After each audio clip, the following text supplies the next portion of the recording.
naman, bakit ang dami ng foods? Ito ang paborito. Kung kahapon ay walang pang-ulam, ngayon, Diyos ko, ay busog-lusog. Inam na naman ng tiyan.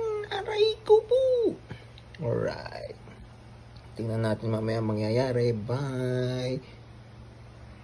Hi guys. So, meron tayo ditong leftover na Lady's Choice, dalawang brand.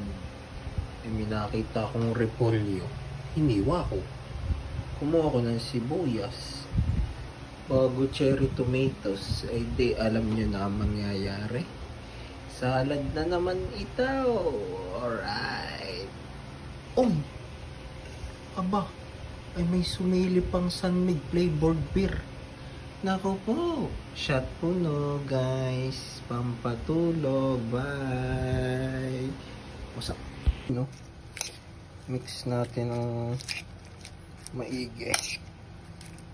Sarap naman. Sana all, di ba? Favorite ko pa na yung mga ganito. Salad lang. Ganun. Okay na to. Yes. Approve. Okay, ayun na. Yari na tayo guys. Ano ang pipiliin? Ito ba? Ito? O ito? Yan ang sinasabing reality versus kahit ano. Alright. Hindi maintindihan kung alin ang kakainin.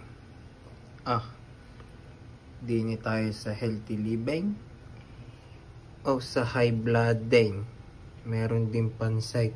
Ika nga'y pampahaba daw ng buhay. Maintindihan. May fried chicken. Ay may beef din eh. May salad ko. Aray aking kagagawa laang. Ay aray ang aking paborito. Matik yan. Sabay aray. May Sunmig na flavored beer. Ay inam. Inaku pa. Alright. Kain tayo guys. Happy eating. Bye. Salamat sa panonood. Ingat kayo and God bless. Power. Peace. Bye.